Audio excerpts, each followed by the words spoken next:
Ahoy, fellow One Piece enthusiasts! After a prolonged 6-month hiatus, the anime returns with episode 1123, plunging us back into the intricate world crafted by Eiichiro Oda. This episode is a tapestry of complex narratives, intertwining political machinations, emotional confrontations, and the ever-present quest for freedom.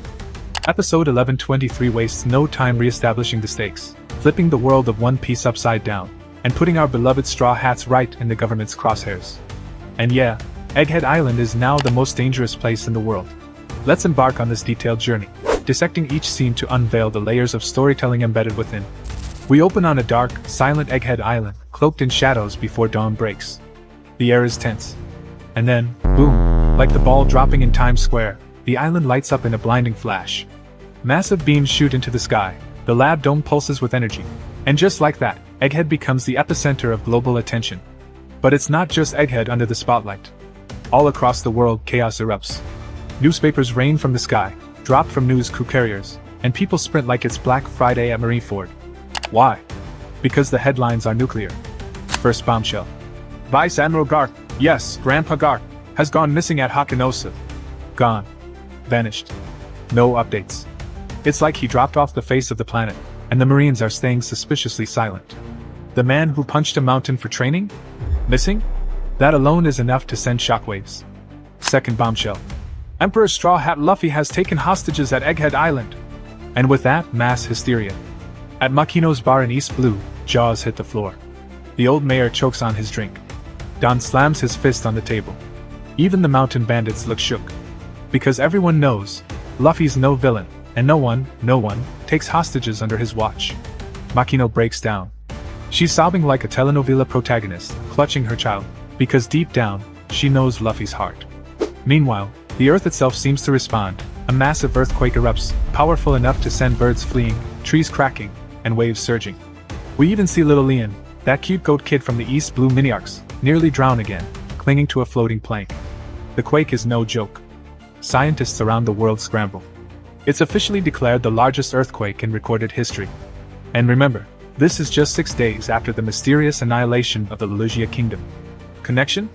Obvious. Someone's messing with planetary-scale forces. Tsunamis hit coastlines, entire islands get swallowed, homes vanish under waves. Fish swim through flooded cities, and one old fisherman casually mutters, "Well, dinner's sorted." Meanwhile, high above all the destruction, the celestial dragons sip wine in their gilded castles like it's just another Tuesday. No fear. No concern. Just detachment. Back at Egghead Island, the world government isn't just watching, they're coming and swinging. 100 warships have surrounded the island. 30,000 Marines on standby. And leading them? 9 vice admirals, each a beast in their own right. And front and center is Admiral Kizaru, dazzling as ever, descending like a beam of divine judgment. Alongside him is fan-favorite Vice Admiral Doll, who looks like she belongs on a Vogue cover, not in a battlefield. But don't let the looks fool you, she's dangerous. She's here for war. But Egghead's defenses are no joke. Sea beast weapons, massive, terrifying, biomechanical monsters, rise from the ocean like kaiju, ripping through battleships and blasting cannons. The Marines struggle. That is, until Kizaru steps in. He blitzes across the battlefield at light speed, and boom, he one-shots a mechanical giraffe with a beam through its chest. Instant kill. Cold. Precise. Devastating. On the ground, Senemaru holds his position. He's not just stalling, he's commanding the Mark III pacifistas, upgraded beasts infused with bubble shield tech and modeled after Bartholomew Kuma. Sentomaru pleads with Kizaru. "Don't do this. We used your power to build these weapons. We're friends." But Kizaru? Ice cold. Orders are orders. Digging into the void century is a crime. Even if it means killing his old friend, he marches forward. He may call himself a puppet of the Navy, but his actions are razor sharp. And the cherry on top? He blames the entire situation on Luffy and the Straw Hats, for interfering, for saving Vegapunk, for standing in the way. Now enter the media circus. Big News Morgans is having the time of his life. He's spinning this story harder than a Beyblade.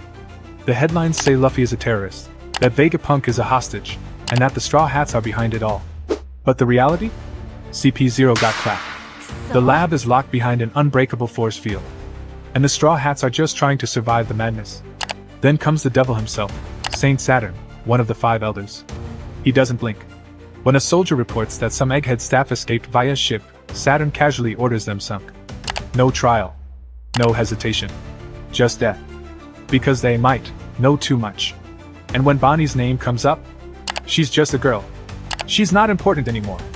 Savage. No empathy, no mercy, just pure villain energy.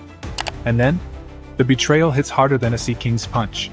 York, one of Vegapunk's satellites, supposedly part of his brain, contacts Mary Geos directly. She's desperate, confused, and angry. Why are you trying to kill me too? I'm the one who sold you everything. I betrayed Stella Vegapunk for you. But the Gorosei? Cold as ice. You're still a Vegapunk. You know too much. That's enough. York snaps. Her voice shifts, unhinged, arrogant. She mocks them, laughs like a Bond villain, and declares, Egghead belongs to me now. She threatens to unleash the Seraphim, the ultimate human weapons, if they don't back off. Then she drops the ultimate nuke. I can recreate the Mother Flame, the same ancient energy source that erased Lugia. And now they care. The moment she says those words, the tone shifts. They promise protection. Offer to make her a celestial dragon. But it's too late. York's voice cracks with panic. She begs, literally begs them to save her. Please! Get me out of here before the Straw Hats kill me! Because even with all that tech, that power, that ego, she knows, you don't mess with Luffy. So what's the Straw Hat crew doing while the world burns? Having brunch. Luffy's chomping on steak like it's a peaceful afternoon. Sanji's flipping pancakes like he's on Food Wars. Zoro's casually asking what to do with York now that she's exposed. Luffy, with zero hesitation? Let's use her as a human shield. Nami, Glock in hand, looks ready to make York disappear. Chopper's bandaging up Robin, who's still recovering from her previous fight. And Bonnie? She's tearing through the buffet, while Sanji floats behind her, full Gigasynth mode activated. It's 30,000 Marines versus 10 maniacs and a reindeer, and they're just chillin'. And that's what makes the Straw Hats so legendary. No panic. No fear. Just pure chaos energy and unshakable confidence. Luffy grabs a Denden Mushi, that classic grin stretching across his face, and charges off like this is just another Tuesday. The world's collapsing, but to him, it's time for an adventure. This man is about to flip the world upside down, again.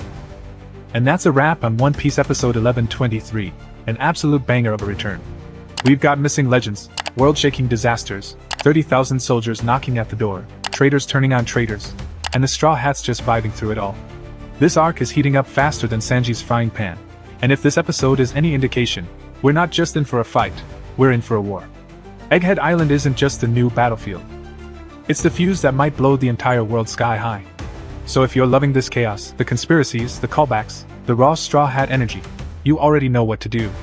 Smash that like button. Subscribe if you're sailing with us. And drop your favorite moment in the comments below.